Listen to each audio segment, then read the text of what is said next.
오늘 봉독한 요한복음 1장 9절부터 13절 말씀의 핵심 단어는 하나님의 자녀가 되겠습니다. 아시다시피 지난주는 부활주일이었습니다. 예수 그리스도께서 십자가 위에서 죽으시고 사흘 만에 부활하신 날입니다. 지난주에 부활주일이었죠? 예수 그리스도께서 죽은 자 가운데서 부활하셨습니다. 예수 그리스도께서 부활하신 이후에 7주가 흐르면 77은 49일이 되죠? 예, 그 다음 날이 50일째 되는 날입니다.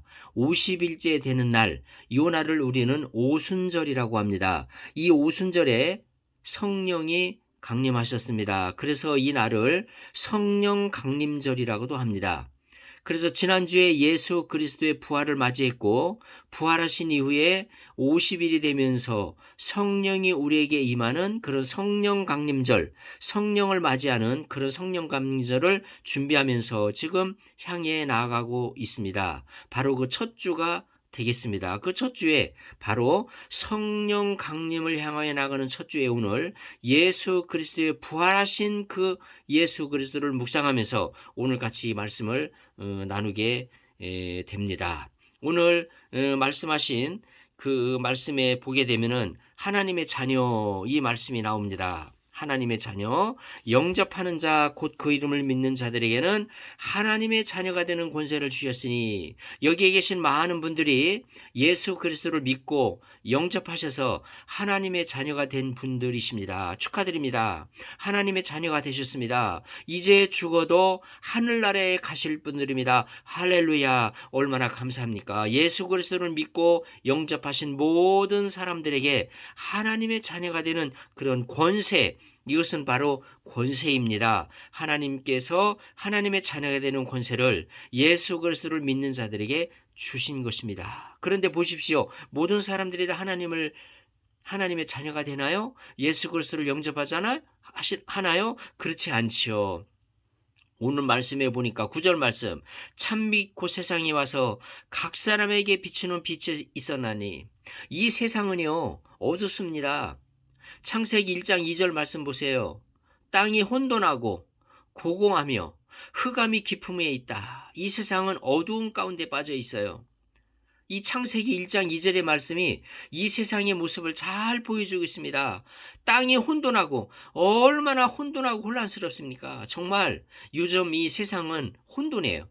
러시아 우크라이나 싸우고 있죠. 우리나라 정치 야당 여당 막 싸우고 있죠. 그 다음에 국민들은 뭐 이쪽이다 저쪽이다 편이 갈라서서 막 싸우고 있죠. 혼돈스러워요. 경제가 또 혼돈스럽습니다. 도대체 경제가 발전할 것인지 쇠퇴할 것인지 정말 오리무중에 빠져있는 그런 혼돈의 시대에 살고 있어요. 땅이 혼돈하고 공허하며 공허해요. 이 시대는 얼마나 이 공허한 시대인지 몰라요. 정말 많은 사람들이 공허함 가운데 살고 있어요. 이 공허를 뭐라고 표현합니까? 고독이라고 표현합니다. 허무라고 표현합니다. 외롭다고 표현합니다. 정말 그렇게 살아가는 사람들이 너무 많이 있어요. 이 세상은 너무 정말 외롭고 그리고 고독하고 그리고 허무한 그런 세상이라고 이야기합니다. 이 세상 사람들이 얼마나 많이 모여서 삽니까? 전철역 가주십시오. 정말 그 많은 사람들이 오고 가면서 사람들이 바글바글 하지 않습니까? 그런데 사람이 그렇게 바글바글한데 놀랍게 사람들이 뭐라고 이야기합니까? 고독하다고 이야기합니다. 외롭다고 이야기합니다. 그게 이 세상입니다. 정말 이 세상을 정말 잘 표현해 주는 것은 군중 속의 소외, 군중 속의 고독, 이렇게 표현할 수 있습니다. 정말 이 세상의 삶의 모습이 바로 그래요. 사람은 많지만 우리가 많은 사람들을 만나고 있지만 고독하고 외롭고 허무를 느낍니다. 그 다음에 뭡니까? 혼돈하고 공허하고 그리고 흑암에 가득하다. 흑암에 빠져있다. 그렇게 이야기합니다. 정말 이 세상이 어둡다고 표현하지 않습니까? 깜깜한 터널을 지나는 것과 같은 그런 어두움이 깔려있다. 그렇게 표현합니다. 그래서 정말 이 코로나 시대를 거치면서 정말 터널을 지나는 것처럼 그렇게 깜깜한 그런 상황을 지나고 있다고 많은 사람들이 표현하고 있습니다. 기업하는 사람들, 사업하는 사람들, 터널을 지나는 것처럼 그런 허감 속에, 어두움 속에 살고 있습니다. 그 어두움을 지금 지나고 있습니다. 그러한 때 우리가 살고 있는데 하나님이 뭐를 만드셨어요? 빛이 있으라 하심에 빛이 있었다. 그래서 하나님께서 그러한 상황, 흑암이 있고 공허하고 혼돈한 그러한 상황에서 빛을 비춰 주셨어요. 빛을 만들어 주셨어요. 오늘 여기 성경 말씀에도 보니까 요한복음 1장 9절 참빛 곧 세상에 와서 각 사람에게 비추는 빛이 있었나니. 그래서 인류의 시작은 어두움에서 빛으로 이렇게 시작이 됩니다. 창세는 어두움에서 빛으로 나가는 겁니다.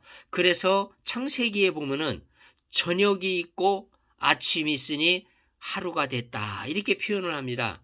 우리는 보통 아침으로부터 시작해서 밤까지 하루라고 생각하죠. 아니에요. 창세기에서 말하는 하루는 저녁이 있고 아침이 있을 때 하루가 되었다. 그렇게 표현합니다. 이 세상이 어두움 가운데 있다가 하나님이 빛을 만드셨고 그 빛이 있으라 하심에 빛이 있었고 그러면서 하루가 된 것입니다. 그것처럼 오늘 요한복음 1장 9절을 보니까 어두운 가운데 참빛 곧 세상에 와서 각 사람에게 비추는 빛이 있었나니 이게 바로 빛이 이 세상에 비춰졌다. 이렇게 이야기를 합니다. 그런데 사람들이 그 빛을 영접했을까요? 안 했을까요? 안 했습니다. 그가 세상에 계셨으며 세상 그로 말미암아 지은 바 되었을 때 세상이 그를 알지 못하였고 11절에도 보니까 자기 땅에 오매 자기 백성이 영접하지 아니하였다. 그렇게 표현합니다. 세상이 그를 영접하지 아니하였다는 겁니다. 세상이 예수 그리스도를 영접하지 않았어요. 빛으로 오신 예수 그리스도를 영접하지 않았어요. 이것이 바로 죄입니다. 이 세상이 죄를 지었다는 것은 다른 거 아니에요. 빛으로 오신 예수 그리스도를 영접하지 않은 것, 그것이 바로 죄인 것입니다. 영접하지 아니했다. 이거 다른 말로 뭡니까? 거절했다는 겁니다. 거절. 세상이 예수 그리스도를 거절했다. 근데 이 거절은 죄의 본질입니다. 이 죄를 보면은요, 다 거절하는 거예요. 거절하는 거예요. 우리가 다른 사람을 거절해요. 용서하지 않아요. 그리고 복수해요. 이것이 바로 죄의 그 악순환입니다. 이 세상은 거절해요. 환영하지 않아요. 영접하지 않아요. 그것이 이 죄된 세상의 그 모습입니다. 이런 죄된 세상의 모습 속에서 우리가 살다 보니까 우리도 거절을 받아요. 그래서 거절의 상처가 많아요. 그래서 많은 사람들이 이 거절의 아픔이 있어요. 그 거절의 아픔을 또 다른 사람들에게 표출을 해요. 그러다 보니까 다른 사람들을 거절하고 다른 사람들을 용서하지 않고 그러면서 이 세상이 악순환으로 가는 거예요. 그런데 보십시오. 그것을 바꿔야 돼요. 그것을 우리가 바꿔야 돼요. 그것을 바꾼 사람이 누구냐? 영접하는 자예요. 웰컴하는 자, 용서하는 자, 그리고 받아들이는 사람. 그게 바로 12절이에요. 영접하는 자 곧 그 이름을 믿는 자들에게는 하나님의 자녀가 되는 권세를 주셨으니 그렇게 말하고 있습니다. 바로 영접하는 자 곧 그 이름을 믿는 자들에게는 하나님의 자녀가 되는 권세를 주셨다. 바로 하나님의 자녀는 웰컴하는 자예요. 영접하는 자예요. 믿는 자예요. 그런데 바로 이렇게 영접하는 자, 믿는 자, 바로 이렇게 바로 웰컴하는 사람, 이런 사람들, 바로 이런 사람들에게는 하나님의 자녀가 되는 그런 축복을 주셨다 이거예요. 이것이 바로 하나님의 자녀와 마귀의 자녀의 구분점입니다. 요한일서 3장 8절 말씀해 보니까 뭐라고 되어 있습니까? 요한복음 3장 그 8절 말씀 보니까 죄를 짓는 자는 마귀에게 속하나니 마귀는 처음부터 범죄함이니라. 하나님의 아들이 나타나신 것은 마귀의 일을 멸하려 하심이니라. 바로 이 거절하는 자, 그리고 용서하지 않는 자, 그리고 거절의 상처 가운데 사는 사람, 그리고 그래서 계속해서 거절하며 사는 사람, 다른 사람을 믿지 않으며 살아요. 아무도 믿지 않아요. 믿을 수 없어요. 믿어지지 않아요. 그런 삶, 바로 그것이 바로 그 안에서 우리는 계속해서 믿지 않으면서 거절하면서 그 거절의 상처를 계속 표출하면서 이렇게 죄를 짓는 자, 이런 죄를 짓는 자는 마귀에게 속한다. 이게 바로 마귀의 자녀들의 특징이에요. 근데 하나님의 아들이 나타나신 것은 그 마귀를 멸하려 하심이니라. 그래서 예수 그리스도께서 이 땅에 나타나셔서 십자가에서 죽으심으로 말미암아 그 모든 죄를 파하여 주시고 그 죄를 속하여 주시고 우리로 하여금 하나님의 자녀가 되는 큰 축복을 우리에게 주신 것입니다. 그래서 우리 하나님의 자녀들의 특징은 영접하는 자예요. 웰컴하는 자예요. 받아들이는 자예요. 용서하는 자예요. 그리고 믿는 거예요. 그리고 믿어요. 하나님의 말씀을 믿어요. 그것을 확신해요. 그것을 받아들여요. 그것이 바로 특징입니다. 이 세상은 하나님을 믿지 않아요. 예수 그리스도를 믿지 않아요. 거절해요. 그리고 그것을 받아들이지 않아요. 그리고 하나님의 약속을 받아들이지 않아요. 그리고 모든 것이 그 참 거절이라고 이야기해요. 이 세상은 바로 거절하는 세상이다. 이 세상을 믿을 수 없다. 그래서 내가 먼저 거절을 해요. 내가 먼저 배신을 해요. 내가 먼저 배반을 해요. 내가 먼저 다른 사람을 쫓아내요. 받아들이지 않아요. 이것이 바로 이 세상의 모습이에요. 그러나 하나님의 자녀들은 믿어요. 받아들여요. 영접해요. 그리고 하나님의 말씀을 믿어요. 예수 그리스도의 말씀을 믿어요. 그리고 그분을 믿음으로 구원받는다는 것을 받아들이고 그 약속 가운데 거하게 되는 거예요. 이것이 바로 마귀의 자녀와 하나님의 자녀의 특징이 되는 것입니다. 그러므로 이 하나님의 자녀들은 달라요. 그런데 여기서 중요한 게 하나 있어요. 내가 예수 그리스도를 영접했으니까 내 안에 예수 그리스도가 오셨다. 예수 그리스도가 내 가족이 되었다. 예수 그리스도가 내게 속했다. 이렇게 생각할 수 있습니다. 그러나 이것은 아닙니다. 요한일서 4장 4절 말씀에 보면은 자녀들아, 여기 자녀가 누구예요? 하나님의 자녀 예수 그리스도를 믿고 영접함으로 하나님의 말씀을 믿고 하나님의 약속을 믿고 예수 그리스도를 믿음으로 구원받는 확신 가운데 거한 사람들, 이 사람들이 바로 하나님의 자녀죠. 자녀들아, 너희는 하나님께 속하였고 또 그들을 이기었나니 이는 너희 안에 계신 이가 세상에 있는 자보다 크심이니라 라고 말씀하고 있어요. 자녀들아, 너희는 하나님께 속했다. 여기서 중요한 말씀을 하고 있습니다. 예수 그리스도가 내게 속한 게 아니고 우리가 그리스도에게 속한 겁니다. 우리가 하나님께 속한 겁니다. 이는 너희 안에 계시니가 세상에 있는 이보다 크심이라. 우리가 하나님께 속한 거예요. 우리가 예수 그리스도를 영접함으로 하나님께 속해버린 겁니다. 그러므로 우리는 이제 하나님의 소유가 된 거예요. 하나님께서 예수 그리스도의 피로 우리를 사신 겁니다. 예수 그리스도를 영접한 사람들을 하나님의 자녀라고, 하나님의 자녀들이 모여있는 것을 에클레시아 교회라고 합니다. 이 교회를 하나님이 피로 사신 것입니다. 그래서 다른 성경 말씀에 보면은 하나님께서 피로 사신 이 교회를 라는 말씀이 나와요. 이 교회를 피로 사셨다라는 말씀이 나옵니다. 예수 그리스도의 피로 이 에클레시아 교회를 사셨다. 이 하나님의 자녀들을 사셨다라고 표현하고 있습니다. 그러므로 우리가 하나님께 속한 거예요. 그래서 우리는 하나님의 보호를 받아요. 우리는 하나님께서 우리를 책임져 주십니다. 우리가 예수 그리스도를 책임지는 게 아니에요. 우리가 하나님께 속한 것이기 때문에, 우리가 예수 그리스도에게 속했기 때문에 이제는 하나님께서 우리를 책임져 주셔요. 하나님께서 우리를 보호해 주시고 하나님께서 우리를 인도해 주시고 하나님께서 우리를 이끌고 가셔요. 이제는 하나님께서 우리를 책임져 주신다. 이것을 믿고 이제 나가야 합니다. 이것을 믿는 사람들은 두려움이 없어요. 이것을 믿는 사람들은 담대합니다. 이것을 믿는 사람들은 마음이 든든합니다. 얼마나 좋습니까? 여러분 행복해 하십시오.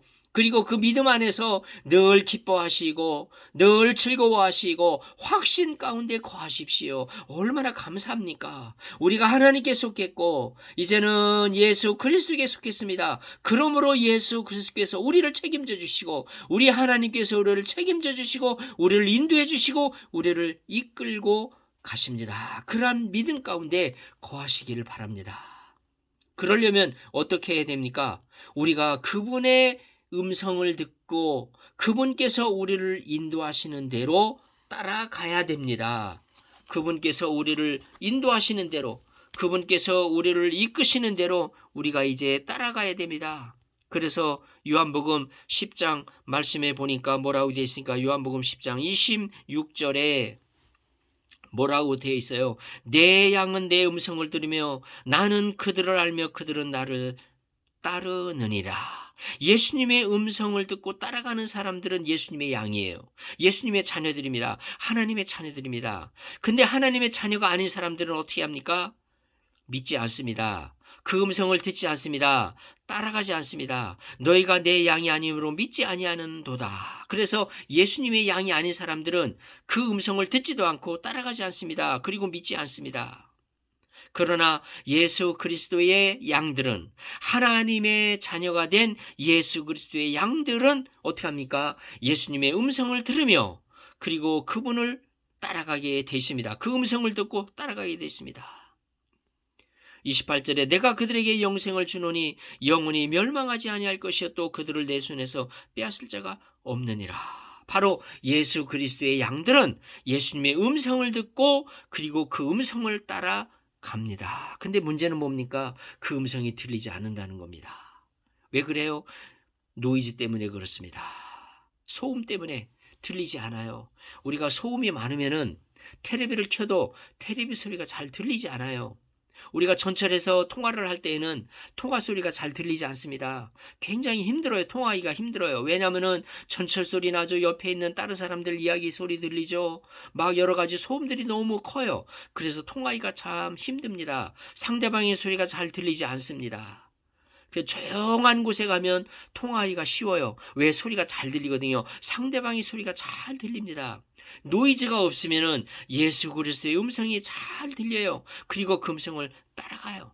그 음성이 잘 들리기 때문에 그 음성을 잘 따라갈 수 있어요. 그런데 왜 이 노이즈가 나옵니까? 우리가 빛 가운데 살지 않기 때문에, 우리가 빛 가운데 거하지 않기 때문에 그 노이즈로 인해서 그 음성이 들리지 않는 겁니다. 그러므로 우리는 그 이 노이즈에서 벗어나야 돼요. 빛 가운데 거함으로 말미암아 그 음성이 잘 들리는 그런 조용한 곳으로 우리가 가야 됩니다. 빛 가운데 거하게 되면 노이즈가 사라져요. 노이즈가 없어져요. 그 음성이 잘 들리게 됩니다. 그래서 잘 따라갈 수 있어요. 그분을 열심히 잘 따라가게 되면 형통합니다. 형통해요. 예, 복 있는 자가 되는 겁니다. 예, 복 있는 사람은 시냇가에 심은 나무처럼 정말 철마다 열매를 맺으며 그리고 형통합니다. 그리고 많은 열매를 맺습니다. 그런 복 있는 사람이 되는 것입니다.